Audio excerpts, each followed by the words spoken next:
هنقبر مالتي نايلوم زعبانا أب جزا مجزا مشاء زلوا ويكا جزا وناني جزا خنكا كالأي جزية جزا خد جزا مستدلي ويون عادش جزا جزي خايو تناتكا بوتا ندهر كالي بوتا خد كير ندهر دلي خايا تزلك مورجيج بخامي كت كيرا تخيل زا مسلو حتى تاتكررنا لنا حاونا ريليتر كمسنا يسو ምናልባት ወይ ወንጀምበርቲ መጀመሪያ ና ገዛ ክንከውን ማይሊና ወይ ከገዛ ዘለና ከላይ ገዛ as investment ዲ ወላ ከላይ ከም ክስተክን ጥቅም ክንገዝእ እንደል እንደራኒ ነኾናው እንታይና ክንጥቀም ዘለና ዘድልና ውታት ሓበሬታ ኩሉ ዘማለ ኢንፎርሜሽን ክን ብሊና ክንፈታትሽና ማለት ስለዚ ጀንክ ትገብሩና ተኸሊኹም ወይ በዚውን ከም ክሰምዑ እንደርክልኩም ትድምጺ بخلو خنا بلاينا مالتي أبز حلف انتايلنا نيرنا أبز عواناي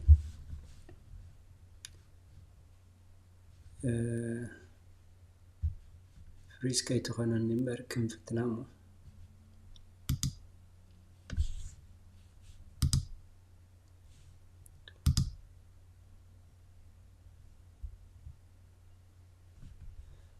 يا قال كافت إذا حلفة كسب زمتنا زي هن كنسمع خنسنا كفتنا لنا يا بزعباري الاستيت كنفضل ندلي بزعبارنا. So هذا example you people get very emotional when they get a house. هذا house ريمو بقى زي ما فتحية بقى كجزء يلو كله جزء كتفيد اليوم مالتي. بس هذا ما فلتت ندهر عليك no زي أوصل كان. It's a price high you it's never hurts book أيقونن تجزء بزوج زسرح نجار على لو قدر فندابلنا نتسب prevent نجبرو مالتي كابا علوم سي we protect them from themselves we protect them from the bank so they don't charge them a lot we protect them from the seller because the seller is trying to make a profit so as you كل سب profit كجبر الكايز دليل جزاك كلها تبانك هذا بقى high interest rate charge كجبرو service charge كجبرو ندابله جنزب كاكوس دليل مالتي business مزجبرو تبانك السيلر جماعة profit كجبر دليل agent profit كجبر دليل جنس هارلي تلقين كان نت زجاج سب advocate تجبرلو you protect that person from the banks from the seller and from making mistakes and you protect them from their own mistakes so the real estate adline نقول أنا هجي تمثل الدنيا نقصي قدام like you know when I was young when I was 25 30 جزء I bought my first house when I was 25 years old real estate هتتقدم بعلي كده مستوى نقول جزء أيام مالتي هجي كن كستولو كله mistake نيرة I needed a real estate نت real estate مكفالي هيش بعلي كده دسرة هو mistake مالتي when I first house because there were a lot of things that I didn't look up so I don't want people to make the same mistake so that's why I want to be there for them trying to you know advocate for them protect them look out for them كابالو mistake كنت بقوم مالتي يا تبا so أب جزء خنجز خلنا انتايو FHA conventional زبالة في الليات وي تسبب بها كردا زلوا قريتها تفهم ياقيتها تعمل صبغاتهم أنا زتزارو كون نجار مقصل كاوتي دنيا عندها ترجل خالهم beneficial يكون مالته نتسب أزيد تسب زي فلتو نجار انتايو هجي أبانكيرنا qualification مقبلت زراري بنامش qualify مسكبر كوا كندا عينت لوانا لو كندا عينت mortgage على زبها النجار هجي FHA أتهم كندتات FHA conventional كالهات مالو mortgageات جن أتوانا سب زي فلتوم FHA conventional مالتي so FHA تبالتها ورد F federal housing authority مالتي كل شيء federal involved ده غيره حاجة زر ليو سب مالتي هجي ناي federal student loan كتبل كلها أتهم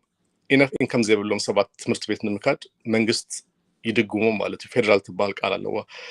federal food service ده كلها federal drug administration ده كان government involvement زي لوا مالتي so FHA means federal housing authority which means guaranteed by the government it's a government باقي جبروي conventional means traditional كل سب زجاج أو كبانكس توصلوا government involved زي جبرلو mortgage مالتي conventional هجي FHA نماني وصبوك ندهريلك we'll go back to the first point we make that if you don't have good credit let's say if your score is a credit score below 630 ندهر كوينة FHA required to government guarantee قبل كجزاك تجزء نتبانك እዚህ ሰብኣይ እንደህዝ ደካለ ኣነ ኢንሹር ክገብሮ የት ሞርጌጅ ይበለት ገቨርንመንት ማለት እዩ so if you have low income low interest rates if you have a high debt to income ratio FHL1 is perfect for you because it's backed by the government it's high risk for the bank but the government must ድማ ባክ ይገብሮ ማለት እዩ በቃ ኣነ ጋራንቲ ይገብሮ የዝለዋን how is ሰብኣይ ስለዝብል FHA is for people with low income low credit score and high income to debt ratio ጽቡቅ ዲዩ ገለን ደህልካ ድማ ሓደ ነገር ዘለዎ እንታይ እዩ FHA ኢንሹራንስ የድልዮ እዩ ንትገዛ ኢንሹራንስ ትገዝእ እምበር ነቲ ሞርጌጅም ኢንሹራንስ ከተዋለካ ማለት እዩ ስለዚህ በወርሂ 40 ቅርሺ 60 ቅርሺ ነቲ ኢንሹራንስ ሞርጌጅ ትከፍለሉ ማለት ነው ማለት guaranteed by the government ስለዚህ ኮነ qualify ስለዚህ ኮንካ the government ሀጊዝ ካምበር you didn't qualify for the mortgage ስለዚህ ኮነ ኢንሹራንስ ትከፍል mortgage premium insurance MPI ዝበሃል ኢንሹራንስ ትከፍለሉ ማለት እዩ so it will cost you more but you qualify it's easy to qualify for FHA ሓደ ነገር ድማ ዝፈላለየሉ FHA will require you very low down payment you have to come up only with 3% down payment ማለት እዩ FHA ሎ አንተ ተጠቂምካ ናይ 100,000 house እንደርገዚሃ terms of down payment 3% high which is 3,000 ማለት እዩ which is conventional you have to come up with 5% down payment you have to have higher credit score you have to have high income to debt ratio to qualify for conventional so it's a kandi ፍልሊ ኣብዚዮ ማለት እዩ yeah so ab FHA እንደህር ኮይነቲ grant ዝወሃብ አውትራይደም ኮስት ዝኽሉ አላ conventional ኮስት ዝኽሉ ab መንግስት ሀገዝ ድረኽቦ እንታይ ኣሎ grant ጽቡቅ ኣምዝሃዩ ህጂ መብዛት ሰባት ገዛ ንምግዛ ብዙ ገንዘብ የድልካ ይመስሎም ብዙ ሴፍ ክገብር ይመስሎም ከመልካው ዝጀመረ ትገዛ ዝበሃል ነገር አለ ግን ገዛ ምግዛ ማለት ነቲ ሲቲ ቤኔፊሻል ህጂ ፊላደልፊያ መብዛት ሰብ ገዛ እንደርገዚኡ ናይ ገዛ ታክስ ለዝከፍል ነቲ ሲቲ ቤኔፊሻል ማለት እዩ so እቲ ሲቲ እንታይ ይገብር it's government ናይ ፊላደልፊያ government helps people to buy their first home እና ናይ መጀመርታ ገዛ ክትገዛ ከለሃ ከመንግስት ዝመጽእ ሀገስ አለ ብዙ ፕሮግራማት አለው ማይኖሪቲ ዝከውን low income ዝከውን single mother ዝከውን there are a lot of grants for to buy houses na FHA ከኮነሲ conventionalም FHA እንደሆነሲካ grant አለው ማለት እዩ እቲ grant ዝመጽእ ካብ FHA ካብ conventional ከኮነሲ እቲ ሰብ ኳሊፋይ ይገብር ኒ grant ኢሎም ቼክ ገሮ ይህቡሃ ማለት እዩ na Philadelphia እንታይ ዝበሃል ፕሮግራም አለው Philly first homes ይባላሉ Philly first they call it Philly first at city website ከልካ እቲ website link ንህቦም ንከሊና like you know first time home buyers Philadelphia city እንደልካ Google አትያ ትረክቦ ማለት እዩ you will find it I don't know if you can pop it on the screen ካውድማ Arba League ዝበሃል organization አለው Arba League we can give them the website next time you post it if you go to Arba League and fill out the application there is a process to get the grant everybody gets like not everybody but people who qualify gets $10,000 towards their down payment for your first home from the city Arba League dema South Philly West Philly እንደርገዚሃ South West Philly እንደርገዚሃ 4,000 ይህበካ ማለት እዩ net first time home buyer so በአጠቃላይ you have 10,000 from the city 4,000 from Arba League organization you have 14,000 grant to buy house nowadays if anybody is buying house for their first time 14,000 grant ይረክወም ማለት ነው ራይከ ኮነ ድማ ህጂ interest rate high ስለዝኮነ ቀዳማይ መንሽን ካየላህ interest rate is high price is high እቶም ባንክታት ከስተመር እንዳውሃዶም ስለዝኮነ ሳቱን ድማ ኢንከሬጅ ይገብሩሃም ክትገዝ ማለት ነው ህጂ TD ባንክ እንደርያዩ TD ባንክ Chase Bank Bank of America and እቲ ባንክ ድማ ነዝሰራሉ ባንክ cross country mortgage ይባሃል እሳቱም ድማ 5,000 እንደሃው ማለት ነው first time home buyer እንደርኮንካ they give you 5,000 towards your down payment so እዚ ኩላ grant አለው ሓደ client ነራት ንሂጅ ገዛ ገዛ ኣብዚ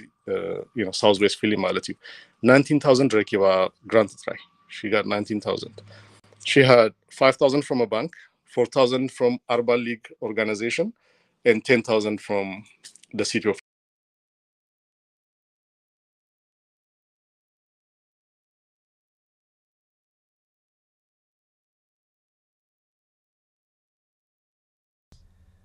ሰላም ናኹም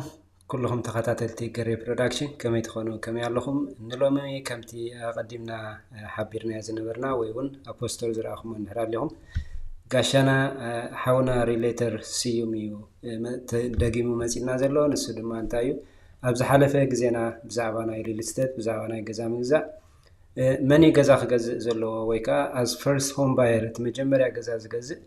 انتاي كمال ኣለዎ ገዛ ንምግዛእ ዝብል ተዘራሪብና ነርና ንሎሚ ድማ ካልኣይ ክፋል ጌርና ሲም ሓውና ግዝኡ ወፍዩ ምሳና መፂሎ እሱ ድማ እንታይና ክንዘራረብሎም መዓልቲ ድማ ምናልባት እንድሕር ዝሓለፈኩም ኣሊኹም ኮንኩም ኣብቲ ቀዳማይ ክፋል ዝገበርናዮ መኒ ገዛ ዝገዝእ ዝብል ተዘራሪብና ነርና ኣድላይ እንድሕር ኮይኑ ክንትንክፎ ኢና ከምኡ እንድሕር ኮይኑ ከዓ ኣብቲ ዝሓለፈ ቪድዮ ስለ ዘሎ ኣብኡ ክትረኽቦ ትኽእሉ ኢኹም ማለት እዩ نلوم دما انتاينا أرسلنا مصينا زلنا منالبات كلاي جزا زلوا سب ندهر كوينو كلاي جزا كجزء مستدلي أبزي ويون كشيء نوع شيء تخلق جزء كغير مستدلي زبيل استحجنا مصينا لنا بعابي دما كابسي محاونا هنرخوينا سي محاوناون أب ساعات ومسانا مصيلوكس لازم جاين كنجو رينا مالتي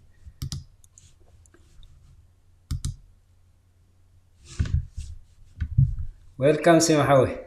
سلام كم تكوني سلام دي سلام كم تكون كمي دحنا thank you for time بساعات كم تيخا يا كري كاتني هاي انا حيزه كاتني هاي سلازي دقيم كاب مسخر ما invite my pleasure ازي مسكينه كام مالتي ምናልባት ምትዕራይ ክንገብሮ ዘለና ገለ ካሜራ ቁርብ እንደራር ሓቢልካያ اوكي ጽብቅ ክትከውን ያ ማለት okay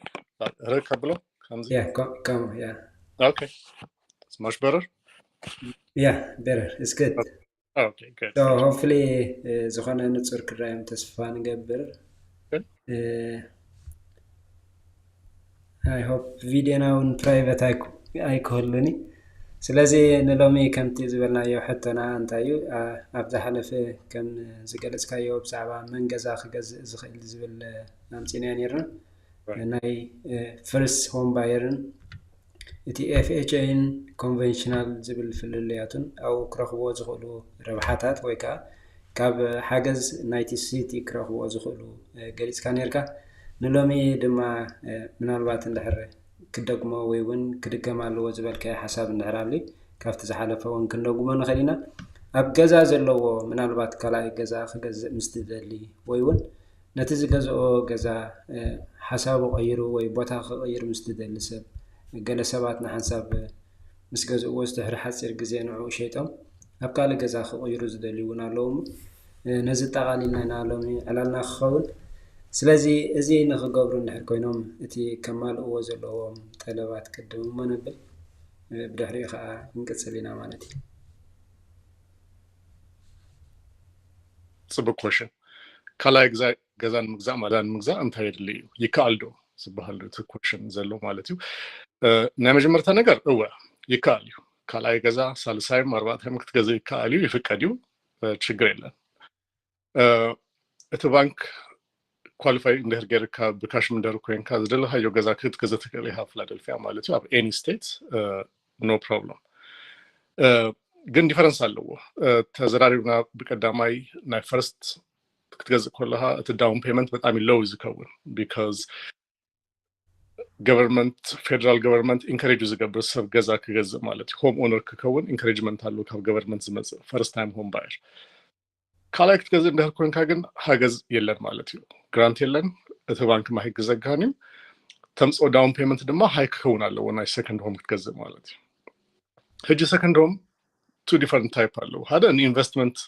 ዝገዝእ ሰብ ኣለ ናይ መንበሪ ገዛ ኣለዎ ሬዚደንሻል ኤሪያ ኣለዎ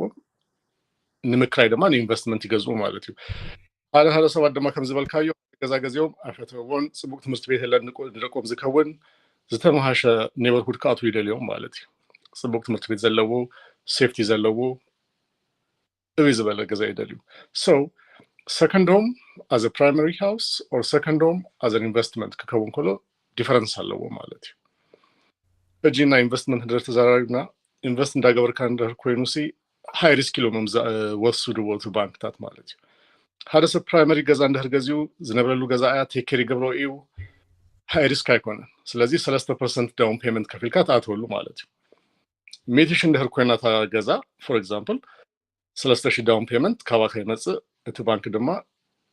97% የለቀካ ማለት እዩ ገዛ ትገዝእ ኢንቨስትመንት እንድሕር ኮይኑ ግን you have to come up with 25% ከተመፃለካ ማለት እዩ ዳውን ፔመንት ኢንቨስትመንት ሃውስ 100,000 እና ካባካ ድማ 25,000 ክመፅ ኣለዎ ማለት እዩ እዚ ንምንታይ እንድሕር ኢልካ ድማ they consider it high risk ኢንቨስትመንት ኢልካ ገዛ ኢንቨስትመንት እንድሕር ከሲሩ እቲ ባንክ 25 ረኪቦም ኣለዎ ማለት እዩ ኣይከሰሩን 100% high risk ኢሎም ስለዝሃስብዎ እታ ዲፈረንስ እዛ ጥራይ እያ 25% ከተመፃለካ secondary primary እንድሕር ደሊካስ ንቫኬሽን ሆም እንድሕር ደሊካስ ንምሳሌ ፊላደልፊያ ትነብር ኣለካ ፍሎሪዳ እቲ ዊንተሮም በጣም ይፅቡቅ እዩ እና ሓደ ሰባት እቲ ዊንተር ፍሎሪዳ ከይዱ ከርፍ ይደሊ እዩ so second home vacation home እንድሕር ደሊካ ድማ it's different you don't have to come up with 25% but 10% እዩ ማለት እዩ second home vacation home እንድሕር ኮይኑ your down payment is going to be 10% ካልእ ድማ ኣሎ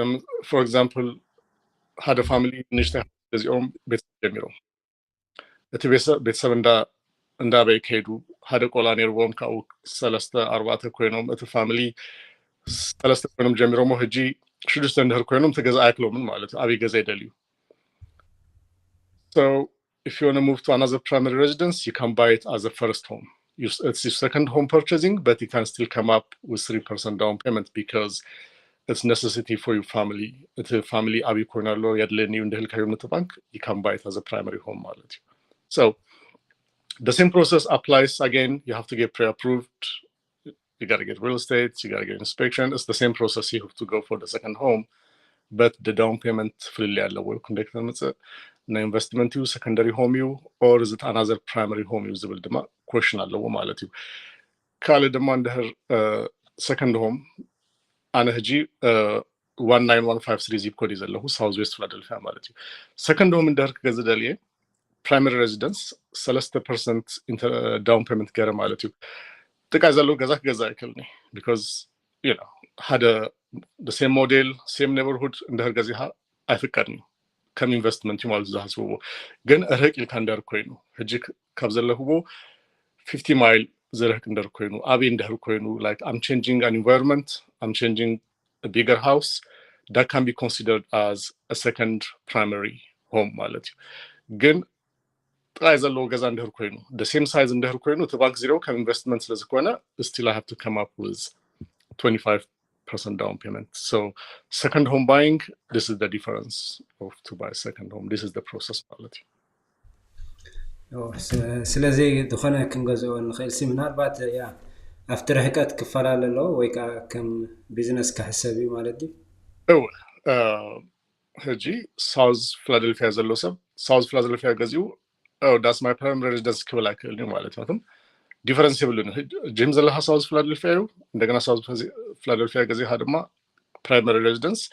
ነቲ ባንክ ቺት ንምግባር ይመስል ማለት እዩ 20% down payment ክፍል ስለዘለለ ሰባይ እቲ ፕራይመሪ ገዛ ይሉ ገዝ እንዳደለዩ ከመዮም ዝሃስቡ ማለት እዩ ግን ካብዚ ከላዩ ኦን ትገብሩ ሃውስ ዲፈረንት እንደህር ኮይኑ በሳይዝን በኔበርሁድን ዲፈረንት እንደህር ኮይኑ you can buy it as a second home you qualify for that ማለት okay ምናልባት እቲ ዘለዎ ገዛ ከም ዘበልካዮ ንስዎ ማቢልዎም ወይ ከዓ ንዑ ሸይጦም ካለ ገዛ ክኸይሩ ምስተደሊኻ ከመይ ካሊ እንደህር ሸጥካዮ primary residence ይብልካኒ ማለት እዩ ካው you can get another primary home you know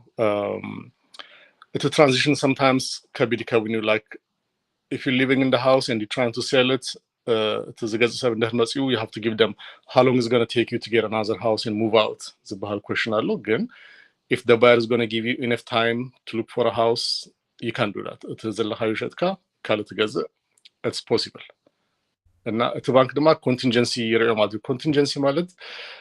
we will approve you for your second home if you sell the first house ይባል ማለት ንምንታይ እዚ ዝባል እንደራ ዘኪርካዮ ተዘራሪብና ደና income to debt ratios ይባል አሎ እዚ ዘለሃዮ ገዛ ሞርጌጅ እንደራሊዎ ክሳብ እጂ ዴት አለዎ ማለት እዩ ነቲ ባንክ ድማ ንካል ሰከንድ ሆም ከለቀካ እንደህር ኮይኑ እዚ ዘሎ ሞርጌጅ ካንስል ከግበር ኣለዎ so they can approve you as contingent on selling this property ይባላል እዚ ገዛ እንደሸጥካዮ approve ንገብረልካ ኢና እዚ ገዛ እንደህር paid off ኮይኑ we can approve you for the second house ዝበሃል ኮንዲሽናል ኣለዎ ማለት እዩ so better to sell it then get another one or you can explain it to the bank I'm going to sell it and get another one can I get approved እንደህርልካዮ they will give you a conditional approval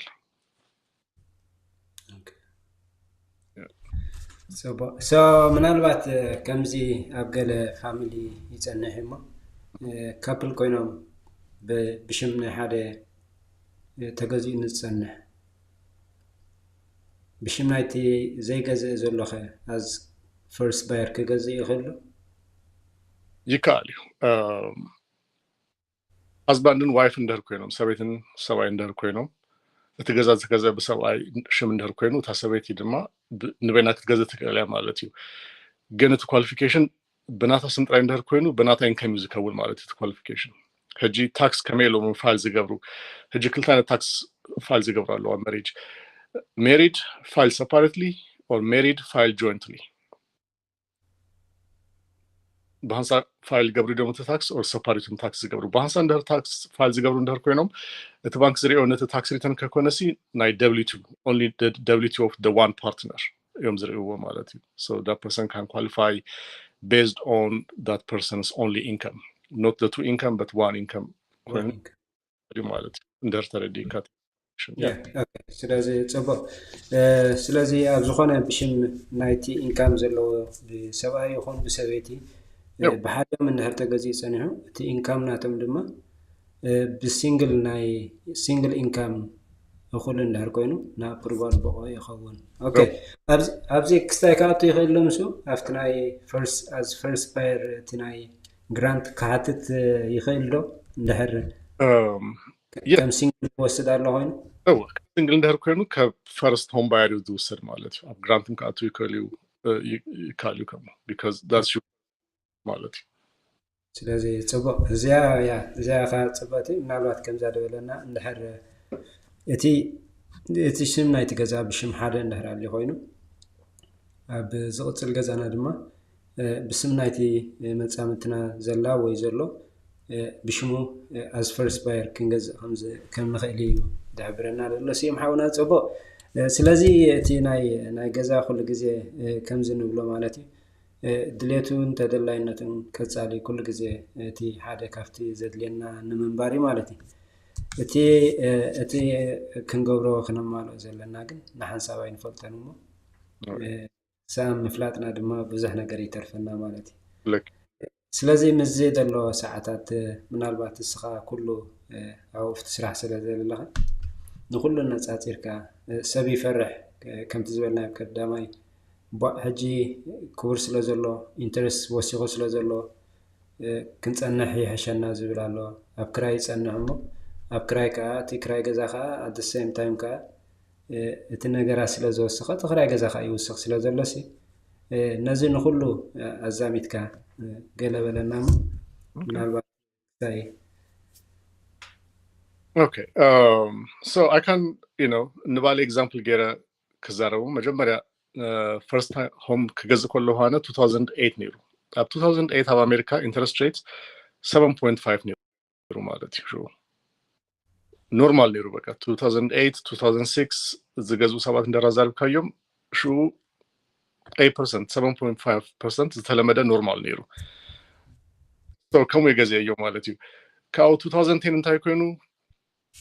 ተለዊጹ ኢንተረስት ሬት 3% ኮይኑ 2010 አንታይ ገረ ሪፋይናንስ ገረዮ ማለት እዩ እቲ 7.5 ዝገዛህዎ ሞርጌጅ 7.5 ቀይረዮ ማለት እዩ ኣብ ባንክ ሄድካ ሪፋይናንስ ይገብሩ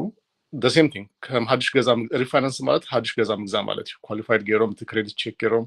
ክሎዚንግ ኮስት ዝበሃል ታክስ ገረ ዝበሃል ይክፍሉካ ግን እቲ ኢንተረስት ሬት ይልውጽዎ ማለት እዩ ሪፋይናንሲንግ ይባሃል እቲ ፕሮሰስ refinancing means changing the interest rate from high interest rate to low interest rate ማለት እዩ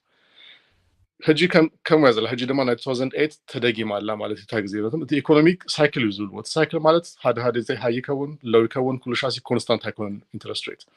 2008 8 ነይሩ ካብኡ ድማ ንነዊሕ ዝኮነ ግዜ 3% ነይሩ ሕጂ ድማ ተመሊሳ ኣብ 8 በፂሓ ኣላታ ኢንትረስት ሬት ማለት እዩ ሬጉሌሽን ዝገብሮ ፌደራል ገቨርንመንት እዩ ሬጉሌት ዝገብሮ እቶም ኢኮኖሚስት ይፈልጥዮም ንምንታይ ሃይ ንምንታይ ሎው ከም ዝከውን ስለዚ ሰብ ዝፈልጦ ነገር እንታይ እዩ እታ 8% forever ከምዚ ኢላ ትፀንሕ ነያ ማለት እዩ ንኩሉ ግዜ ኣይኮነት ሕጂ ድህሪ 3 ዓመት ድህሪ 4 ዓመት ድህሪ 2 ዓመትም እቲ ኢንትረስት ሬት እንደገና ተመሊሱ ሎው ክከውን ይክእል እዩ ማለት እዩ ሕጂ ግን ትፈትዎ ገዛ እንድህር ኢኹም ትፈትዎ ዋጋ እንድህር ኢኹም እንድህር ገዚኹም ሕጂ ንወደፊቱ ሪፋይናንስ ክግበር ይከኣል እዩ ማለት እዩ so we have the option of refinancing ስለዚ እቲ ኢንትረስት ሬት ዘፍርህ ነገር ኣይኮነን ገዛ ንምግዛእ እቲ ትደልዮ ገዛን ትደልዎ ኔይበርሁድ ምርካብ እዩ እምበር እቲ ኢንትረስት ሬት is not something that would prevent you from buying a house. It shouldn't be an issue right now. Okay. Yeah, so ምናልባት ኣብቲ ናይ ክስተያት ኣሳሲርና ምስቲ ዳውን ፔይመንት ዝኽፈል ፐርሰንተጅ ኣሎ ሕጂ ዝበዝሕ ግዜ ዳውን ፔይመንት ከመይ እዩ ግዴታ ዲ ዋላ ሳምታይምስ ገለ ሰብ ኣሎ ኣነ ኤክስትራ ክኸፍል ይደልየ ይብል ገለ ሰብ ካሎ እዛ ዳውን ፔይመንት ንኻልእ ክጥቀመላ ይኽእል እየ ዝብል ሰብ ካሎ ሕጂ ኣብ ናይ ዳውን ፔይመንት ምኽፋል ዘለካ ርድኢት ከመይ እዩ ሰብሲ ብኸመይ እዩ ክርድኦ ዘለዎ so ኣነ እንታይ መክሮም ከም ኢኮኖሚ ሰብ ከም ዘለዎ ገንዘብ ማለት እዩ እንድህር 20% ዳውን ፔይመንት እንድህር ጌርካ እቲ ብወርሒ ትከፍሎ ነገር ሎው ይከውን ማለት እዩ ሕጂ ናይ 200,000 ገዛ እንድህር ገዚኡ ሓደ ሰብ 5% ዳውን ፔይመንት ዝከፈለን 20% ዳውን ፔይመንት ዝከፈለን ናይ ወርሒ ክፍያኦም ሓደ ኣይኮነን 20% ዝከፈለ ሎው ፔይመንት ኣለዎ ማለት እዩ because 20% እቲ መብዛሕቱ ናይ ሞርጌጅ ከፊልዎ ኣለዎ ኣብቲ ዳውን ፔይመንት so $200,000 house ሓደ ሰብ 20% ከፊሉ ክንደይ ተሪፋ ኣላ ሓደ 180,000 ተሪፋ ኣላ ኣብቲ ሞርጌጅ ማለት እዩ 180,000 ናይ ወርሒ ክፍያ ሓደ 400 ይከውን ማለት እዩ ናይ ወርሒ ሞርጌጅ ሓደ ሰብ ድማ ናይ 200,000 house 5% ላይ ዳውን ፔይመንት ከፊሉ 5% ዳውን 10,000 ማለት 10,000 ከፊሉ 190,000 ተሪፋ ኣላ ማለት ኣብቲ ሞርጌጅ ባላንስ ናቱ ድማ had a 700 ይከውን ማለት monthly payment so if you pay more down payment you have less monthly payment ኣለካ ማለት ግን ደስ ደብልካ ድማ በሃንሳ 20,000 ካብስም ጻሲ ቀስ እንዳብልካ በወርሒ ምክፋል ድማ ዝህሾ ሰባሉ ሱ ዝፈል ፈርኒቸር ሓደ ገዛ መስገዛሃ ፈርኒቸር የድልዩ ፊክስ ግበራት ነገር የድልዩ ንሱ እንደህር ተቀመሉ እንደህልካ ድማ low down payment ከፈል ማለት ዘለዎ ሰብ ግን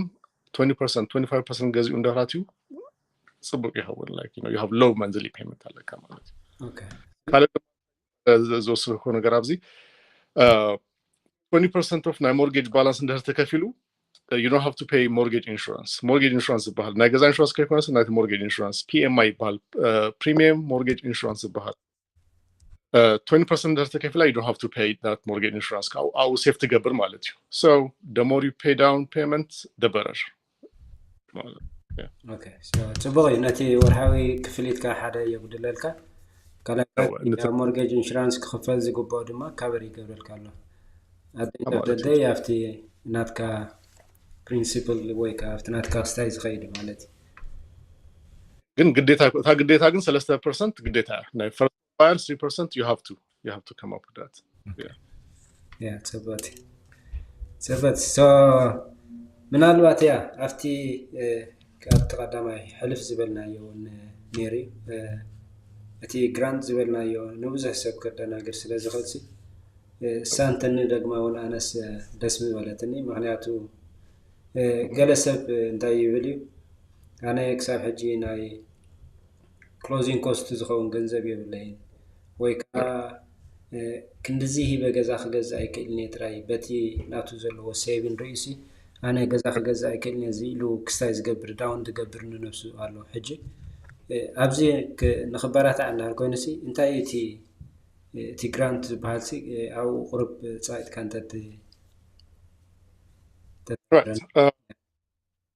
ሕጂ ሓደ ክላይንት ኣለኒ ሕጂ ምስኡ እንዳሰራሁ ኣብ ግራንት ኮይኑ ኣብ ባንክ هلكاني كلتشي هلوا بانك بالانس مالت هيج أبت جرانت كيدنا أت إنكم ريومو أت كريدت ريومو نجرانت كواليفاي مقوار مالت نمورجج كواليفاي مقوار مالت أت جرانت ها أوفيسات كلنا بشيك زقبل they check your credit they check لك أت بانك نهوم دوكمنت نت جرانت أوفيسهم كنهوم على مالت أت جرانت زوها بنات منجس هبكا أريو سواي سويتي جزاك جزيك كلديو ده زك الكوينو كواليفاي زقبل ندهر كوينو جرانت نهوينا إلهم زوسنو مالت لازم انترفيو قبلها كلاس يوهب تكون دوكمنت يتيجوا لايك ناي سلسلة ورهي بانك ستيتمنت ناي هذا ورهي بيتشيك تكفل كارلو ناكل تأمت دوليته ناكل تأمت تاكسيتن تهوى مالته نت جرانت أوفيس بس كله ريوم okay you qualify we see how much you have in the bank كاو جرانت يبلو مالتنا هذا يكون كلتا علوني كلاينتات تجي بقى سلسلة شيء كلتا شيء مزلوا ما بتسيفينغ مالتيو مبزات زلوا شجرة زيو داون بيمنت نمسا مالتي so it's a grant it's a down payment مالتي like you know if they give you 10,000 4,000 for buying southwest west Philly at a bankum يحجزك مالتي up to 20,000 and 19,000 كركبي كالو grant and they're qualified to cover the book credit and they're مالتي so you have to have something in your savings at least 2,000 3,000 yearly you the book credit and they're qualified to cover kind of mortgage it's a grant cover كجبري كالو if the only like 180 200 and they're sometimes no money out of pocket تجزت first time home buyer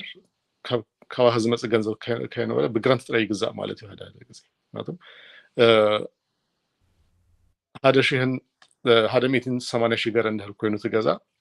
down payment only 15,000 16,000 is كون so نزول ما تجرانت نتبانكن كبر يكلم مالتي so you don't need to have a large amount of money to buy your first home you don't need that there is a lot of program that can help you get into that كله دما you know ننتهي نداغرنا زلنا هجين نسرو زلنا introduction ግን ካብልቡ ገዛ ደልሰብ ድማ ሪሰርች ክግበር ኣለዎ you have to do your own research ማለት ናሃም ናይም ካቱኒ ከልዮም ኢንተርኔት ከሎም ድማ ሪሰርች ክገብሩ ከልዮም ገዛ ንምግዛ ሪሰርች ዘድልዮ ነገር እዩ እና ንህና ኢንትሮዲዩስ እንደርገርናዮም ታይዲያ ድማ ወሲዶም ኢንቨስቲጌት ክገብር ኣለዎ ናይ ባዕሉ ማለት እዩ ከመይ ከም ዝግበር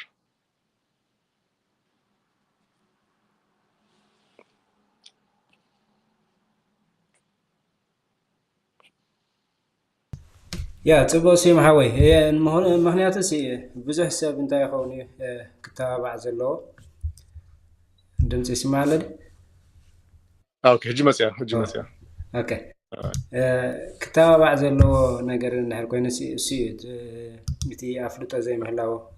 نحنساب كنحبر كلناسي انا غزا نحر غزي سي دومس انتايو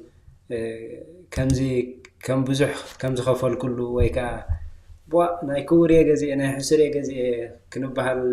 كستاي غبرنا مالتي وي حساب كندي كفيلنا حمد غزا انا خنفلت ايندلن everything is web site is لولوي public is a lot public information public ስለሆነ سي حدا غزا سي بخندي تشيتو بخندي تغزي سي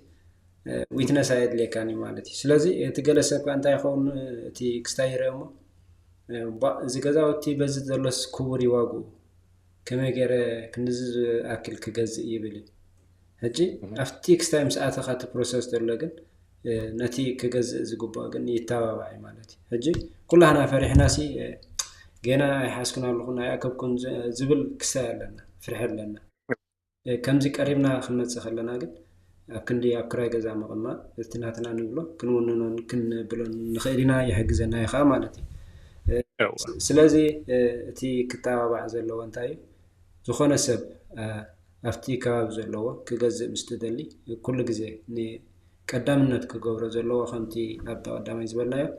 اتناي ابروفال ناي بانك ابروفال كغبر زلو بانكي كساب كندي كفكدل يخل بتناتو كريديت ريوم نعوم سحازه دما اب كبابي زنبر وي زفلطن نحرالي صبو زفلطه زي لخا ريل استيت زبال مستي ناي غزا مغزا كونكشن كرخبنا زخولو نسوم سلا زخونو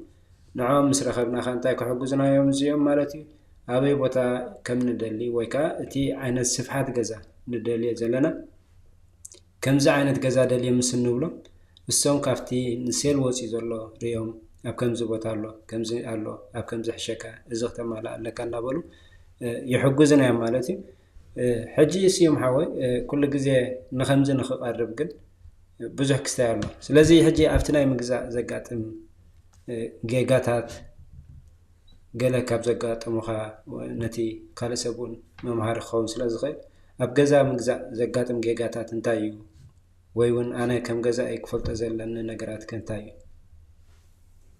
ኦኬ ገዛ ምግዛእ እቲ ብዙ ስቴፕ ኣለዎ ብዙ ኮምፕሊኬት ዝኮነ እዩ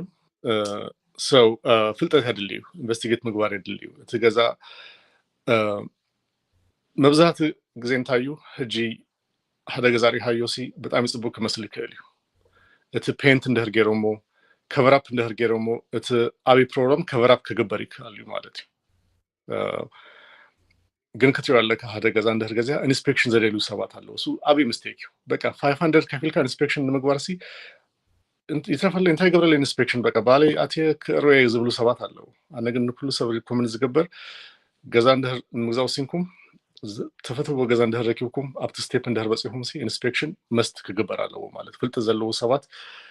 እቲ ሩፍ ከመይ እዩ እቲ ፕላሚንግ እቲ ኤሌክትሪሲቲ እቲ ፋውንዴሽን ከመይ እዩ ዝበሃል ነገር ክግበር ኣለዎ please don't skip inspection very important person 500 comparing to net selestamite ገዛ እንድሕር ገዚኻ inspection 500 ሴፍ ክገብርልካ inspection እንድሕር ዘይገበርካ ዓብይ ኪሳራ እዩ ማለት እዩ so you paying 300,000 200,000 why not spend 500 just to know you're making a good investment so do inspection እቲ ሓደ ነገር እዚ ካለ ድማ እቲ ፕሮሰስ እንድሕር ተጀሚሩ ሓድሽ ክሬዲት ኣታውፅኡ ማለት እዩ ኣፕላይ ጌርካ ፕሪ ኣፕሩቫል ተገይሩ ምስ ተወድአ እቲ ገዛ ከይረከብካ ሓድሽ ክሬዲት ካርድ ምውፃእ ኣይከኣል እዩ መኪና ትግዝኡ ፈርኒቸር ትግዝኡ just behave and be patient until you get your house ጌጋ ዘጋጥም እዩ በቃ ፕሪ ኣፕሩቫል ተገይረ ካብ ሕጂ ነው ከም ድላይ ከውን ኢሎም ሰባት ገንዘብ ከጥፉ ይደልዩ ማለት እዩ ክሬዲት ካርድ ክጥቀሙ ይደልዩ ግን እሱ ድማ እቲ ዴት ቱ ኢንካም ሬሽዮ ዝበሃል የበላሽዎ ማለት ስራ ዘይምቅያር ኢንካም ዘይምልዋጥ ካሽ ገለ ዲፖዚት ዘይምግባር ኣብቲ ባንክ ማለትም ሓደ ግዜ ፕሪ ኣፕሩቫል ምስ ተገበርካ እቲ ባንክ ኩሉ ነገር ይርአዮ ማለት እዩ ክንደዩ ኣብቲ ባንክ ዝኣቱ ካበይ መፅኡ እዚ ገንዘብ እንዳበሉ ይሓጥቑ ማለት እዩ ኩሉ ሸ እና ኢቨን ሕጂ ምስ ሓደ ክላይንት እንዳገዛእና ኢና ሓደ ፍሬንድ ብካሻፕ ሰዲድላ ማለት እዩ $60 እቲ ካሻፕ ድማ ነቲ ቼኪንግ አካውንት ዲፖዚት ገይራቶ ማለት እዩ we are buying a house we are close we got approved እቲ ባንክ letter of explanation ደልዮም ማለት እዩ $60 ካበይ መፅያ ዝብል letter of explanation ደልዮም ማለት እዩ so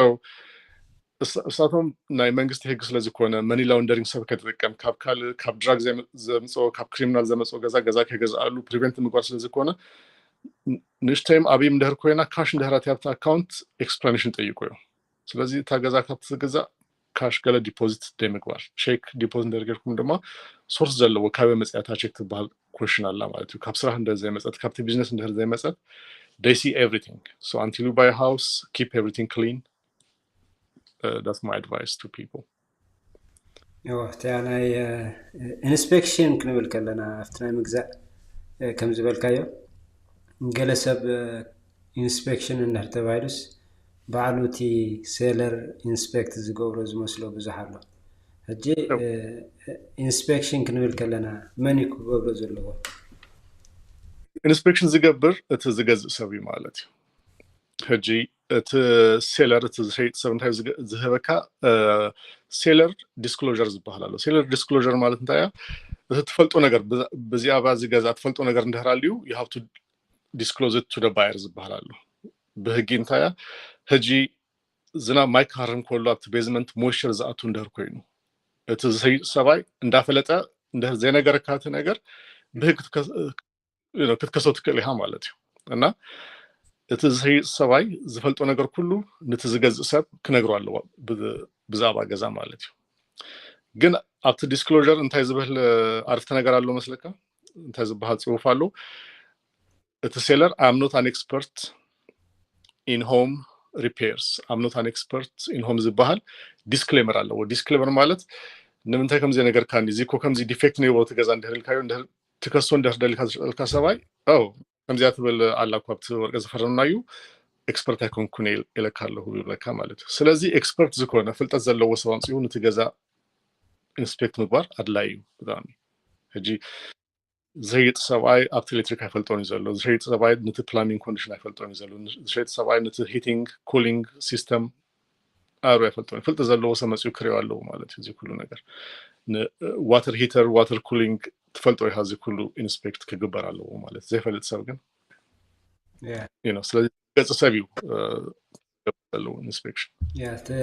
ተወሳኺ ምናልባት ከምሲ ማሐውና ሁሉ ጽናህ ገዛ አፕሩቭ ምስተባህልና እትናትና ኦፈር ምስተቀበልዎ እትዛሃብና ኦፈር ምስተቀበልዎ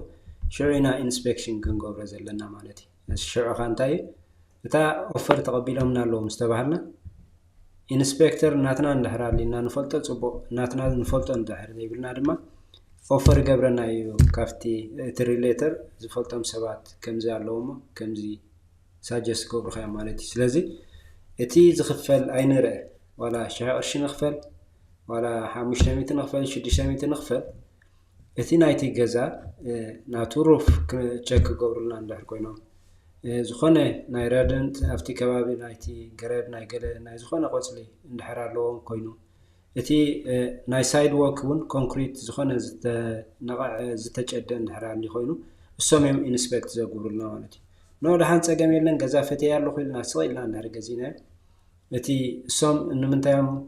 ኢንስፔክት ዝገብሩልና ነቲ ዩቲሊቲ ናይ ሂቲን ዘሎ ኤር ኮንዲሽን እንደህር አለው ኮይኑ ትገዛ ወይ ድማ ዝኾነ ናይ ፊኒስትራ ንፋስ ዘአቶ ዲዘያትዎ ኤሌክትሪካል ሶኬት ገለ ዝኾነ ሉዝ ዝኾነ ለዲየለን ነቲ ሃዛርድ ዝኾነ ቦታ እዚ ከምዚ ክኸውን ኢሎም ሳጀስት ገብሩኻሞ ብድሕሪ ሽዕስኻ ከም በሓድሽ ኮሚሽን ምስኦም ክትሓትት ትኽእል ኢኻ ወይ ክዕሪልካ ወይ ዋጋ ክጎድልልካ ማለት ስለዚ እዚ ኩሉ ግዜ ንመኒ ረብሓ ንገዛኢ ስለዝኾነ እቲ ኢንስፔክት ምግባር ኣይንጽላዮ 600 ሻዕርሽ ምኽፋል ኣይንጽላዮ ትዛዓበ ነቲ ገዛ ስለዘይ ንፈልጦ እሶም ግን ዲቴይል ጽሒፎም ቼክ ገይሮም ስለዝህቡና ስለዚ ሓገዝቲዮም እሶም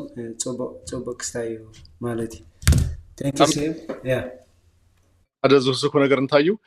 نت نيغوشيت تتكملوا مع الانسبكشن مقبار الانسبكتور مسؤول هجي اوكي 5000 دير كايو زي فيكس مقبار عند هلكا صار ما تملسكا اذا فيكس قبر لي اور دما واقع كنس ليلكا نيغوشيت مقبار تتكملوا مالتي نات انسبكشن بزاوات ገዛ ንፍላጥ ላይ ከኮነሲ ነቲ ኔጎሺዬሽን ምጠቅመካዩ ንተዋጋ ዝቅን ምግባር ይጠቅመካዩ ማለት እዩ በጣም ኢምፖርታንት ነገር እዩ እና ሓደ ኤግዛምፕል ዝነገረካ ላስት ዊክ ኢንስፔክሽን ጌርናኔርና ስሞል ነገር ምረኪቦ ዝፈልጦ ሰብ እንደህራልዩ ከረዶ ይከሉ ብዛብ ኤሌክትሪክ ማለት እዩ ኣብቲ ብሬከር 20 አም ብሬከር አሎ እቲ ዋየር ድማ ናይ 15 አም ነይሩ 15 አም ብሬከር was እቲ ነምበራት the same አይኮነ ዘምጾ ነገር ስለተረድሮ ይረዳካ እንታች ችግር ከመዘመሰ ብሬከርን ተዋረን አዳይ አንም ከፈልጣ ከልኔ ዝገዘ ሰባይ ማፈልጦ ነው ግን ታ ኢንስፔክሽን ስለዘገበርና ግን ፈልጥናያ ማለት ህጅንት ኦነር ኬርና ለሸቶሰብ አርዮዚ ነገር ቀሊለ ኦር ድማ ዲስካውንት አበና ንብሮ ሁሉ ነገር ሃውስ ናፕት ኢንስፔክሽን ዝረከብናዮ 5000 ድሬክም ናለና ፊክስ ዝገበር እና ተዋጋ ቀኒስልና ማለት እዩ ተስማሚውን በው ስለዚህ ጽባው አፍታ አይነታት ሞርጌጅ ወይ ካፍታ አይነታት ሴል ናይ ገዛ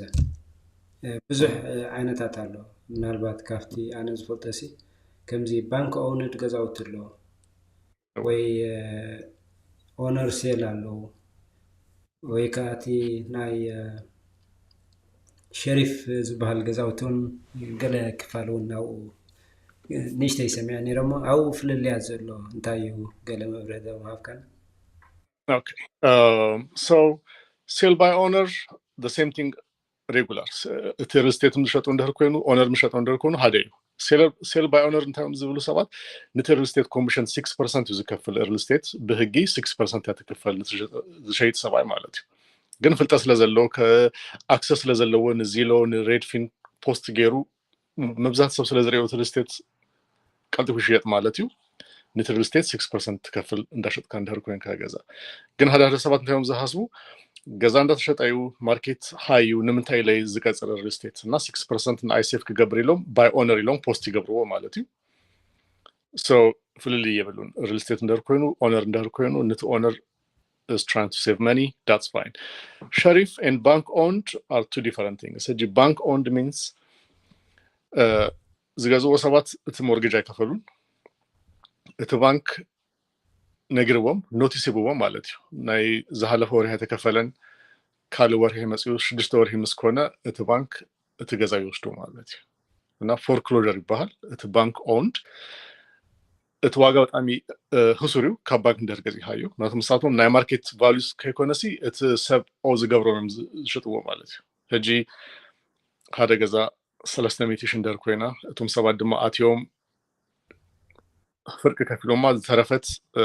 ሓደ 150,000 ተሪፋ ዘላ ባላንስ ማለት እዩ ካው something happened they couldn't pay it እቲ ባንክ ወስደው ህጂ እቲ ባንክ ታገዛ ሸጣ በቲ ማርኬት ቫልዩ 300,000 ከሆነ ሓደ 50,000 ሸጣ ማለት እዩ ግን እቱም ሰባት መብት አለዎም ከከራከሩ ይክእልዮም አውጽነ ይሎም ከአብት ገዛ ከተርፊት ስለዚህ ከባንክ እንደርገጽ ይሃዩ ከተፈልጣለ ከቱም ሰባት ወጽዮም እንደም አውጽ እንደም ከሳፍ ጃብ ትገዛለው ደም ዝባል question አለው ማለት እዩ ባንክ ኦንድ እንደርኮይ ነው so ከገዛው ጽዮም abandoned ገዛዩ you give the bank you own the house ግን እቲ ታይትል ናትካ ክትገብረው ፕሮሰስ አለው long process አለው ካለ ድማ ሰባት እንተም ዝገብሩ ሳቦታጅ ዝባል ሳቦታጅ ማለት ንትገዛ አበላሽ ህሙጻ ማለት እቲ ባንክ ወስድዋሎ ውጽ ይልዎም እቱም ሰባት ሃሪቆም ምስት ባንክ ተከራክሮም አብ ፍርድ ቤት ተሳይሮም ማለት ወጻለው ተባሉ ወጽዮም አብገዛ ከወጽ ከሎ ሃዳ ሰባት ዝራሁ ነገር ስለዝኮነ ማለት እዩ ንትገዛ አበላሽው ወጽ ነት ባምቦሃ ከፊቶሞ ትገዛ ኩሉ ማይገሩ ወጹ ነት ኤሌክትሪክ ሃዳ ነገር ይገብርዎ ሳቦታጅ ደዘኮነ ድማ ናይ ባንክ እንደር oyኑ ኢንስፔክሽን ገለን ምግባር ግዜ ይብልካኒ ህጂ ናይ ጨረታ ከልካ ኦክሽን ከልካ መኪና እንደር ገዚኻ ነታ መኪና ንምርአይ ንምፍታን ግዜ ይብልካኒ እድለኛ እንደር ኮይንካ ጽቡቅ መኪና ትረክባ ኦክሽን ናድል ገረ ኮይን ድማ ዘይኮነት መኪና ትገዝእ ማለት እዩ ካብ ባንክ ምግዛም ከምዚ አቲሃ ኢንስፔክት ምግባር ግዜ ይብልካኒ ካብ ባንክ ኦንድ እትገዛ አባንደን ኮይን አሎ ቦርድድ ኮይን አሎ መዛቱ ግዜ ሶ ሪስክ አለው ግን እንደር እድለኛ እንደር ኮይንካ ጽቡቅ ገዛ ትረክብ ካብ ባንክ ማለት እዩ ናይ ሸሪፍ ድማ ሸሪፍ ሴል ናይ ታክስ አሎ ናይ mortgage ተከፍሉ ሰባት አለው እቲ ሲቲ ወስድዋሉ ማለት እዩ the house is owned by the city ህጂ እቲ ሓደ መኪና ቶገር ወት ሲቲ ኦፍ ፊላደልፊያ ሰብ መጽዩ ክሌም እንደዛ ገበሉት መኪና እቲ ሲቲ በኦክሽን ሸጦ ማለት እዩ ናይ ሲቲ ኦክሽን አሎ ናይ ፕራይቬት ኦክሽን አሎ ባንክ ኦንድ is private auction ሸሪፍ means ድማ city owned houses ማለት እዩ ህጂ ናይ ጋዝ ዘይከፈሉ ናይ ማይ ዘይከፈሉ ሰባት አለው ናይ ሲቲ ታክስ ዘይከፈሉ እቲ ሲቲ መጽዩ ንገዛ ተገዛ ይወስዶ ማለት እዩ same situation በጣም low price but inspection ምግባር ገለ ግዜ ይብልካኒው በቃ 50,000 40,000 ከልካ አት ኦንላይን ቢዲንግ አለው በአካል ነሩ ህጂ ግን ደሪ ኮቪድ በኦንላይን ኮይን አላታ ኦክሽን በ10,000 ይጀምር ከሳም 80,000 እስከ 80,000 ይከይድ ጽቡቅ ገዛ ትረክብ በጣም good price but what you find when you come to the house it depends on your luck because ጽቡቅ ገዛ ከሆነ ከሉ ሳቦታጅ ገርሞ ከሆነ ከሉም or you know you're taking a risk but you do get very low price getting from a sheriff sale from bank owned very low price below market price and ታቸክም ሰዓታ hagen it's a question of luck ካለ ነገር አይኩና ያ ጽቦ እቲ ናይ ምናልባት እሱ በቢዝነስ ዘሎ ሰብ ወይ ኢንቨስትመንት ዘሎ ሰብ ከተቀበሉ ኢንቨስተር ግዜ ካብ ኦሽን ካብስ ሸሪፍ ሴል ባንክ ኦን ዝገዙ ኢንቨስተራት ኢንቨስተራት ሃዳ ግዜማ ካሽ ድልዩ ህጂ ንሲቲ ትህቦ ላይክ ሞርጌጅ ከኮነሲ ካሽ ኦር ሆም ክትለዋን እንደራሊካ ንቶም ትህቦ ማለት እዩ even auction ንምታው 5,000 deposit ድልዩ you have to put it to get into the auction too yeah you have to be very highly qualified to participate in sheriff sales yeah ስለዚህ ያ ምናልባት አፍትናይ ሞርጌጅ አይነት ዝበልናዮ ካብ ኤፍኤችኤን ካብ ኮንቬንሽናል ፍሊዝ ወለ ናይ ቬተሪያን ዝበሃሉን አሎ አው ከንታይ ረብሓታት አለው ሰም አቆሙ አገልግሎት ዝነበሩ ወይ ህጂ VA loan ናይ ቬተራን loan VA ይባሃል ቬተራን loan ናይ ሚሊተሪ ሰርቪስ ዝነበሩ ሰባትዮም እሳቶም ፍሉይ ዝበለ ቤኔፊት አለው ናይ ሚሊተሪ ስለዝኮነ no down payment ኣለዎም low down payment ይረክብዎም 30 ከኮነስ ናይ 40 ዓመት ሞርጌጅ ይረክብዎም ማለት እዩ እቲ ዲፈረንስ እንታዩ ናይ 30 ዓመት ሞርጌጅ እቲ ፔመንት ሃይ ይከውን 40 ዓመት እንደህር ገይሮም ልካ በ40 ዓመት ተከፍሉ ዝወዳ ሞርጌጅ እንደህር ኮይኑ low payment ይረክብዎም ማለት እዩ they don't ask high credit score አጠይቁንም high down payment አጠይቁንም so VA is the best low one if somebody's in the military they get the best loan, but you have to be service of to the military or employee of the American government to qualify for VA loan. Okay. Yeah. ካልኡን ሲም ሓወይ ምናልባት እንዳነጠርኩ ክስታይ ገብረ ካለሁ አይነው ግን just trying to get it ቲ ሓሳባት ኣብ ሓደ ክነምፀና ዳሃር ግን ገለሰብ እንታይ ብል ኣነስ ካብ ዝተሰርሐ ገዛ ክገዝእ ሲ ላንድ ገዜ ንግዛ ምስራሕ ዶ ይሕሸኒስ ወላስ ዝተሰርሐ ዝብል ሰባል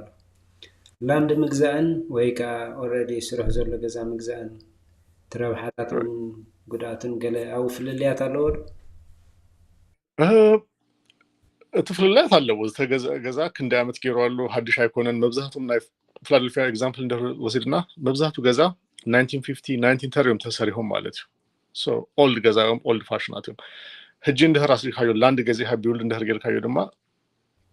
ዘመናዊ ዝኮነ ሌተስት ዝኮነ በዘመናዊ ቴክኖሎጂ ተሰርሃ ሀዲሽ ገዛ ለካ ማለት ነው በጣም ቤኔፊሻል ግን እቲ ፕሮሰስ ዲፈረንት እዩ ማለት ህጂ ባንክ ሄድካ ኒው ኮንስትራክሽን ሎን ዝባላል ዳስ ዲፈረንት ሎን ዝቀዛ ሀዩ መሬት አፕሩቭ ክትግበራለው ኦቨሉ ቢሲቲ ማለት እዩ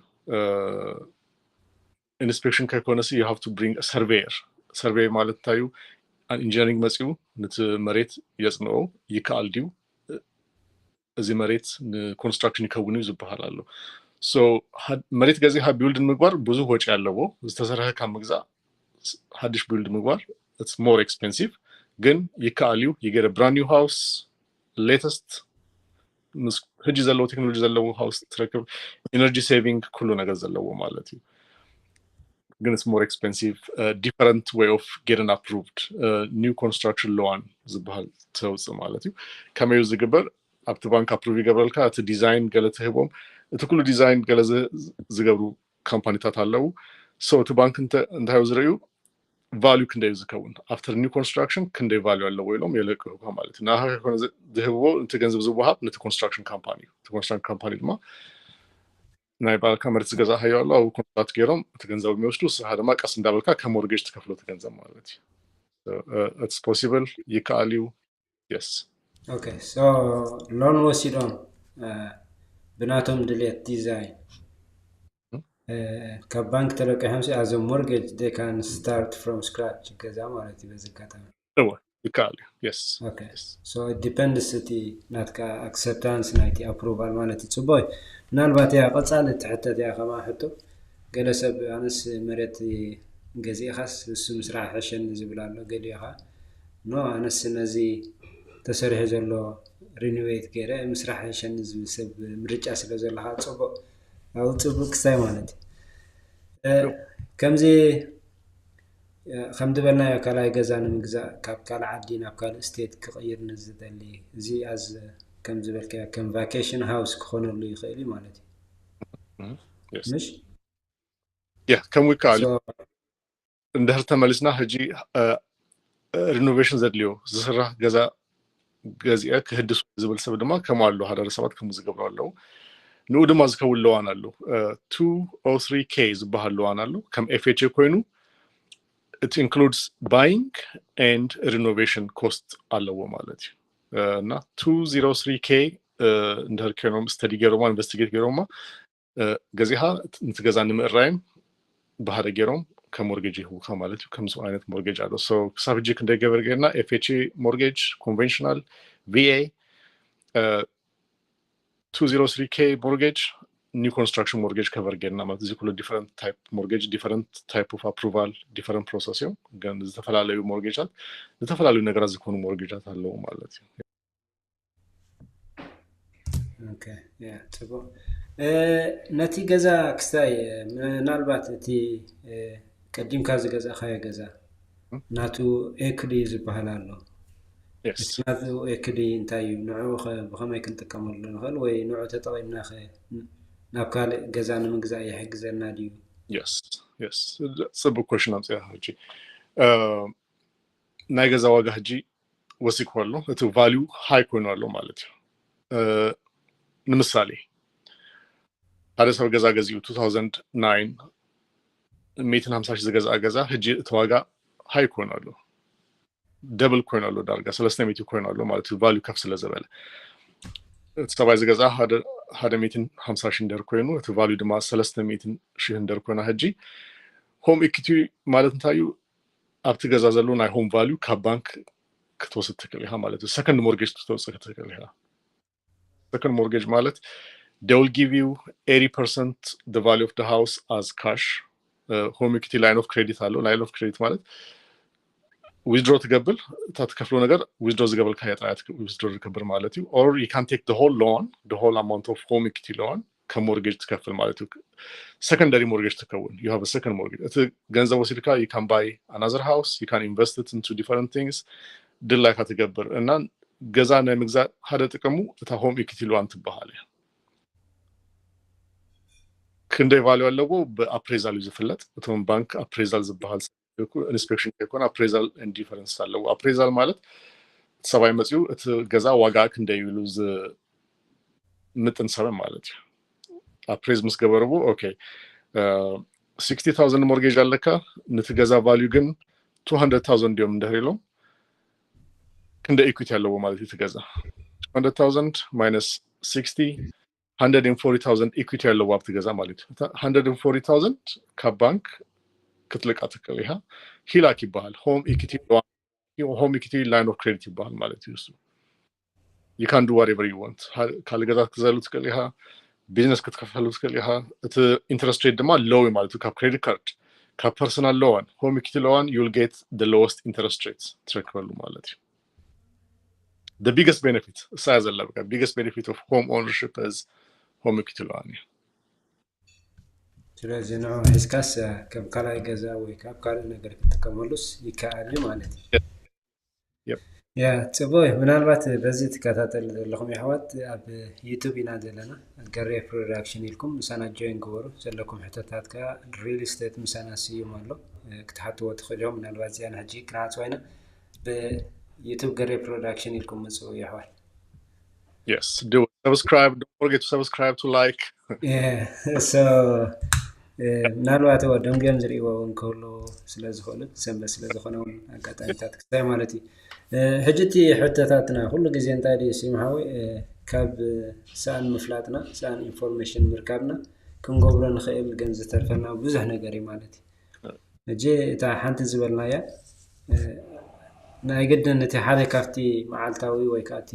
ኣብ ዴይሊ ሩቲን ንጥቀመሉ ገዛ እዩ ስለዚህ እንድሕር እቲ ሓገዛት ክንረኽቦ ዝግባአና እንድሕር ካፍቲ ስቴት ከምኡ ዝኣክል ዓይነት ሓገዝ ክሎዚንግ ኮስት ክዓፅወልና ዝኽእል ኮይኑ እታ ወርሓዊ ንኽፍላ ዘለና ኣብቲ ሞርጌጅ እንድሕር ከፊልና ወነንቲ ገዛ ክንከውን ኢና ማለት እዩ ወነንቲ ገዛ እንድሕር ኮይንና ከዓ እቲ ክመፀና ዝኽእል ቤነፊት ብድሕሪኡ ብዙሕ ስለ ዝኾነ ማለት እዩ ናተይ ሕጂ ከምቲ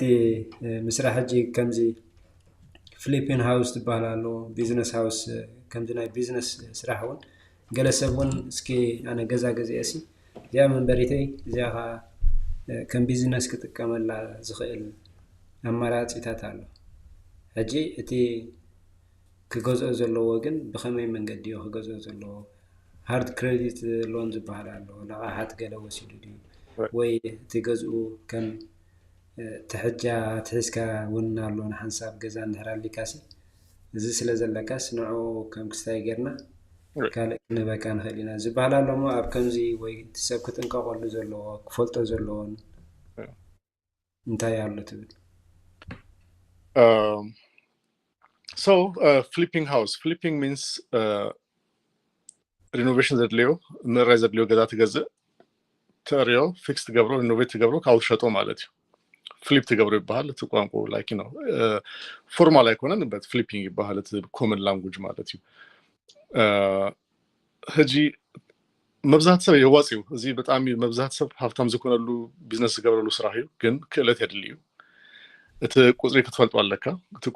ኣለካ means ሓደ ገዛ 50000 ደር ገዛእዮ ክንደይ ድልየኒ እዩ ንምእራይ እቲ ነምበር እንደዚህ ዘፈለጥካዮ it might be difficult 50000 ደር ገዛእዮ እቲ ገዛ ግን total renovation ዘድሊ እንደር ኮይኑ ኩሉ ገታው ተገይሩ ኩሉ ዝስራሕ እንደር ኮይኑ እቲ ኮስት ሃይ ኮይኑ ማለት እዩ ካብ ድማ ኣበይ ዝገዝኦ እቲ ሎኬሽን ክትሪኦ ኣለካ እቲ ማርኬት ድማ ክትሪኦ ኣለካ እንዳተሸጠዩ ገዛ ሕጂ ሃርድ ካሽ እንደር ወሲካ ሃርድ ካሽ loan interest rate በጣም ሃይ ዘሎ ማለት እዩ ሕጂ ካሽ እንደር ተለቂካ ካብ ባንክ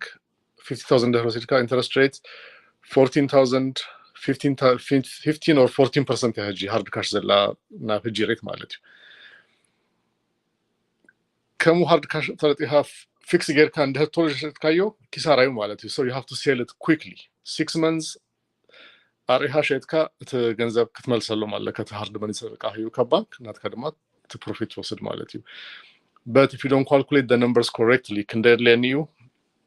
ክንደ ጊዜ ይወስደለው ንሽሸጡ ኢልካት number if you don't understand it don't get into it try to understand your costs and your benefits before you invest in flipping houses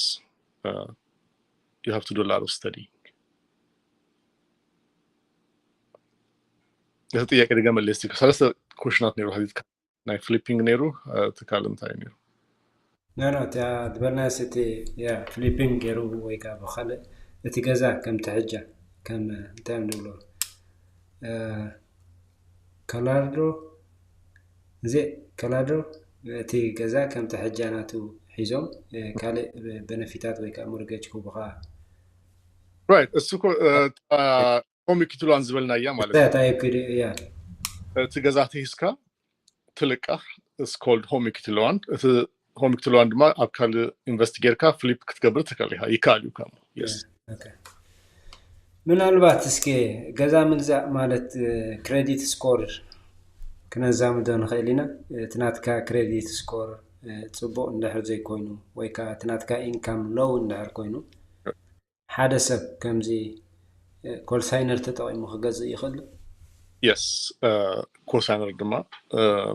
يكاليو كم كول ساينر مالت guarantee زقبرلكا مالتيو because حدا سب I qualify سلزي كونه low income سلزلو credit تصبو سلزي كونه كاوز 10% كاوز high income زلو تصبو credit زلو سبامسيو كول ساينر كقبرلو يكاليو نكلتا كونه مجازو دفلت ነገር ዘሎ እቲ ኮሳይነር ዝፈልጦ ነገር እንታዩ እቲ ዴት ከሙ ኮይኑ ዝህሰበሉ ማለት እዩ እቲ ኮሳይነር ካልገዛ እንደህር ኮይኑ እቲ ባንክ ዝሪኦ he is a cosigner for another house ይሎም ስለዝሪኦ እቲ ኮሳይነር ኣብ እንታይ ዓይነት agreement እንዳ አትወከሎ ክርድው ኣለዎ ማለት እዩ ሓደ ሰብ ገዛ ክትገዝእ ኮሳይነር እንደህር ኮይኑ ካሎ you are responsible for everything and it can affect your own credit ማለት ከሙ ማለት እዩ ሕጂ ሓደ ሰባይን እንዳገስኩዎም ነይሮም እቲ ሰብኣይ ጽቡቅ ክሬዲት የብሉን እዩ እታ ሰበይቲ ድማ ኢንካማ ጽቡቅ ኣይኮነን ስለዚ እቲ ባንክ እንታይ ኢልዎም ኮሳይነር ኣምጽኡ ኢልዎም ማለት እዩ ሶ ናይ ፈርስት ኮሳይነር ዘምጽኣታ ሰበይቲ ኳሊፋይድ ኣይኮነት ማለት ጽቡቅ ክሬዲት ኣይነበራም ማለት እዩ ሶ ነገረያ ኮሳይነር ማለት ካባሂ ዝሃሸ ሰብ ማለት እዩ ኮሳይነር ማለት በኢንካምን በክሬዲትን ካብቲ ኣፕላይ ዝገብር ሰብ ዝሃሸ ሰብ ተምጽእ ማለት እዩ ኣረዲ እያ ማለት እዩ ካው ከዳ ሞር ኢንካም ዘለዎ ጽቡቅ ክሬዲት ዘለዎ ሰብ ሂዛ መጽያ ካው ኳሊፋይድ ኮይና ማለት እዩ second person have a good mortgage ግን you know they have to explain to them you're taking a risk because now you are a cosigner not ሰብኣይ እዳ not ከም እዳዩ ማለት ነው ኮሳይነር እንዳገበርከ ይሄ ማለት እዩ ያ እሱ እንደ ግን ይርከቡ ብዙ ጊዜ ሰብ ይተጋጋዙ ዘመድ ንዘመድ ይተጋጋዙ እና ይርከቡ ኮሳይነር ገሮም ገዛዝ ገዙ ሰባት አለው yes ይካል ጽባት ምናልባት ሕተታት ዝኾነ ክስታይ ተወሳኺ እዞም ምሳና ዘለኹም ካብ ዘለኹም እንደርክታ ተወደልሉ ኣብ ኮመንት ጻሕፎሙ ሲም ሓውና ናቱ ኢንፎርሜሽን ወን ክነበኩም ኢና ኣብ ፊላደልፊያን ከባቢያን እንደህራለኹም ኣብ ገዛ ምግዛእ ከደድለኩም ሓገዛት ሲም ክተሓጋገዘኩም ኸልዩ ወይ ወና ኣብ ካል ስቴት ኮንኩም ትሰምዕዎ ትሪእዎ እንደህራለኹም ወን ደውልኩም ክተዘራርብዎ ፈቃደኛ እዩ እሱን ምስካለ ቦታ አፍቲ ንዓኹም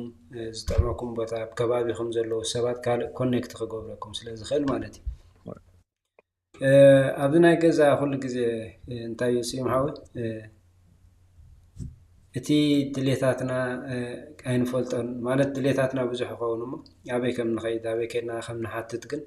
እዚ ኢንፎርሜሽናት እዚ ውሕድ ይባና ማለት እዩ ሕጂ እቲ ባንክ ኣፕሩቫል ካብ ባንኮም ጥራይ ድዮም ክረኽብዎ ዝኽእሉ ብቀዳማይ ገሊፅካያ ነርካ ኢኻ ግን ኣስፋሕ ኣቢልካ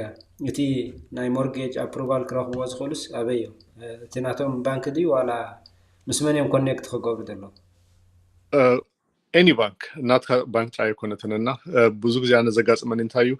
ብዛት ሰብ ብናፍላልፊያ ዝከይድ ዌልስ ፋርጎን ሲቲዝን ባንክን ዝከዱ ማለት ነው በብዛት ቀረባና ስለ ዘሎ ኣብ ዌስት ፊላደልፊያ መብዛት ዘሎ ዌልስ ፋርጎን ሲቲዝን ስለ ዝኮነ ማለት እዩ እና ፕሪአፕሩቫል ክብሎ ከለሁ ያ ሲቲዝን ባንክ ዝከይድ ሳቶም ናተይ ባንክ እኮ ሲቲዝን ባንክ ይፈልጡን የሚሉ ማለት እዩ ግን ምፍለላጥ ሪሌሽንሽፕ ከይኮነሲ እቲ ባንክ ዝርአይ ናታ ክሬዲት ስኮር ናትካ ኢንካም ነቲ ታክስ ሪተርን እሱ ኩሉ ስለ ዝርአዮ any bank እንደህር ከይድካ ሞርጌጅ ትረክብ ማለት እዩ ሓደ ባንክ ካብ ባንክ ይፈላለዩ ኦፈር ዝገብሩካ ነገር አለው አሲስታንት ይህቡ ድዮም እቲ ዳውን ፔመንት ሪኳርም ዝገብሩ ይፈላለዩ ሕጂ ሮኬት ሞርጌጅ ዝበሃል አሉ ኦፊስ ይብሎምን ኣብ ኢንተርኔት ጥራዮም ዘለው እሳቱም ሕጂ ሰብ ክገዝ እንዳበሉ 100% ዳውን ፔመንት ጀሚሮም አለው ሕጂ ካለ ነገር ማለት ጽቡቅ ቤኔፊት እዩ 1% ዳውን ፔመንት አለውም ሮኬት ሞርጌጅ ቲዲ ባንክ እንደህር ከይድካ ድማ 5000 እንዳሃበዮም ቲዲ ባንክ and ቼዝ ባንክ ድማ 5000 ዳውን ፔመንት አሲስታንት እንዳሃበዮም ማለት ነውና እዚ ኩሉ ባንክ ዲፈረንት ፕሮግራም አለዎም መብዛት ጊዜ ሰጀስት ገብረው ማለት እንታዩ ሰለስተ ባንክ ምፈጣን በሃደ ሰለስተ ባንክ አፕላይ እንደህር ጌርካ ሞርጌጅ አፕ ክሬዲት ስኮር ከም ሃደ አፕሊኬሽን ውሰድ ማለት ነው ስለዚህ ክሬዲት ኢንኳሪ ነቲ ክሬዲት ስኮር ካ አፌክት አይገብሮን the mortgage 30 days if you try 3 bank it doesn't affect your credit score እና ሰለስተ ባንክ ፈቲንካ አወዳድካ አይና ይሃይሽ አይና ጽቡቅ ኦፈር አለው ኢልካ ምራይ ጽቡቅ ይውና don't stick with one bank try different banks investigate them ጽቡቅ ሲም ሃወይ እትናትካ ኢንፎርሜሽን ክራኽ በቃ ንዝደሊ ምናልባት በናይ እቲ ዝበለጸ ናትካ ስታይ ወላ ጽሓፈለይ ሞ ሼር ክንገብረሎም ንኸዲና ኣብዚ እቲ ዝተለካ ሰብ ኢሜይል ገይሩ ድዩ ወይ ቴሌፎን ደውሉ ድዩ ክረኽበካ ንዝደሊ ቴሌፎን አለው text call this number I'll text it to you if you can share this is I think that's good enough because you know they can call me text me anytime I'm available all the time okay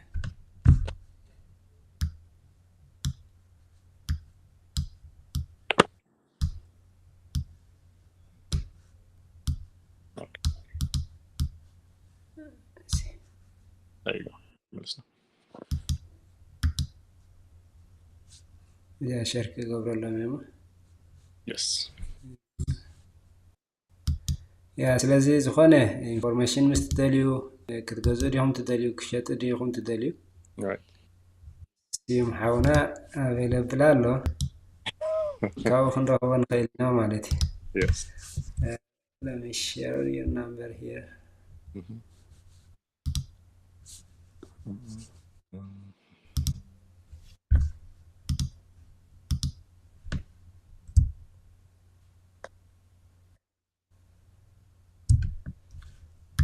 so ምናልባት ለሞን ነው ይሕዘከ ሲም ሓወይ okay no problem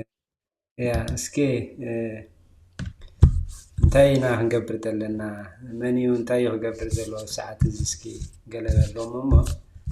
ብኸመዮም ክገዝዎ ዝደሊ ኢንፎርሜሽን እታ ትምህርቲ ዝበልካ ናይ ግራንድ ውን ኣበይ ከይዶም ክመርዋ ክእሉ ሓቢርካ okay it's a text dergel ትሪኦ እንደር ኮንካ it's a አቢ ኦርጋናይዜሽን ዘሎ ሕጂ urban league of philadelphia ዝባላሉ urban league so to link ክህበካይ እንደህር ኣጽፋዩ ጽቡቅ urban ሽሙ ጥራይ እንዳህረክ ስታገርና ኣው ሰርች ገይሮም ባለም ባልክ ገብሮ right urban league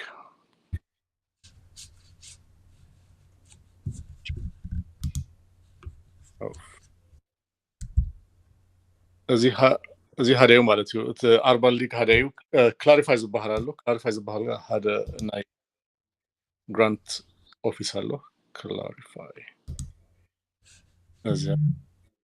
City of Philadelphia first time home buyer ኢልካም ድሕራት ድማ እቲ ዌብሳይቶም ኣሎ ማለት ናይ City of Philadelphia ዌብሳይት ኣለዎ ኩሉ ኢንፎርሜሽን income qualification credit qualification ክንደይ ሰባት ለምሳሌ ክልተ ሰባት እንደር ኮይኖም ናይ ቶታል ኢንከሞም ክንደይ ከውን ኣለዎ ሓደ ሰባት እንደር ኮይኖም ኣፕላይ they የድልዮ income qualification ኣለዎ ከምቲ ሞርጌጅ ት ግራንት they have their own criteria qualification ኣለዎ ማለት እዩ ተበተ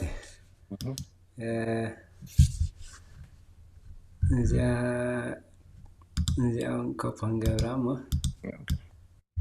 እስከሞ ደሃን አጠቃሊልካ ትብሎ እንደህራሊ it's always we can repeat the same thing we say it's always good to have investigate do research ask questions when you buy a house እንታይ ዝበሃል ገዛ ምግዛ ማለት ናይ ህይወትካ እቲ አቢ ትራንዛክሽን ገዛ ምግዛ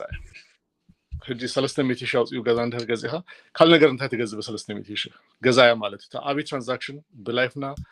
our biggest transaction ስለዚህ ኮነት እቲ አቢ ኢንቨስትመንት ማለት እዩ ስለዚህ ጥንቃቄ እንገብር ኣለና we have to do research we have to take our time it is hit that question ኩሉ ክንሃተት ኣለና ማለት እዩ ነቲ ሪል ስቴት ነቲ ባንክ ነቲ ኢንስፔክተር ኩሉ ህቶታት አዳሊና ጊዜ ወስድና ሪሰርች ገርና ንገብሮ ነገር እዩ አቢላ ኃላፊነት እዩ ገዛ ኦን ጓር ደግሞ ኃላፊነት አለካ ማለት ነው ገዛ ከተከናከኑ ገዛ ከተጠብቁ ነቲ ኔበርሁድም ከተጠብቅ ኃላፊነት እዩ ownership of a house is a big responsibility it's a big risk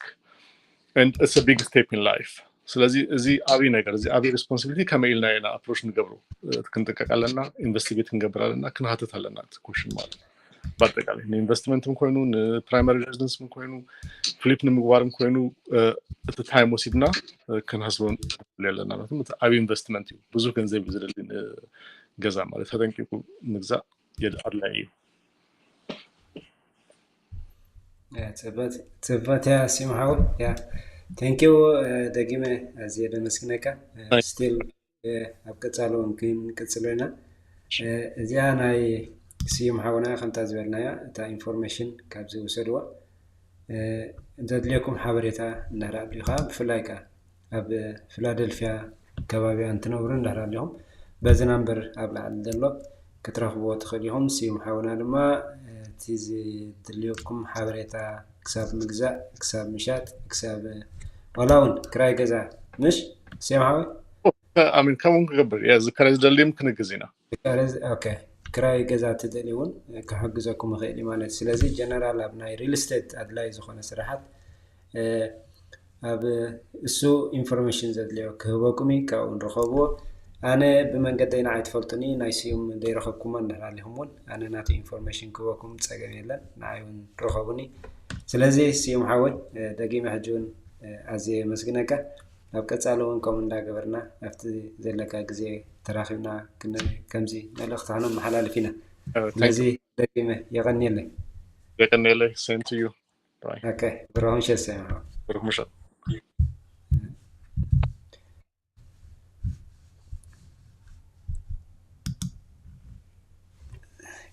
ስለዚህ ከምዚ ድራእኹሞ ኩሉ ግዜ እንታይ ኣብ ገዛ ምግዛእ ዘሎ ብዙሕ ነገራት ኣሎ ክንፈልጦ ዝግባአና ከይፈለጥና ዝሓልፈና ከምዚ ብቋንቋና እቲ ዘሎ ኢንፎርሜሽን ክህበና ዝኽእል እቲ ሓደ ከይፈለጥናዮ ብድብድቡ ክሓልፈና ዝኽእል እሞ ቤነፊት ዘለዎ እንዳር ኮይኑ ነቶም ብፍላይ ከዓ ገዛ ዘይገዛና ኣብ መጀመርያና ዘሎ ክንረኽቦ ዝግባአና ረብሓ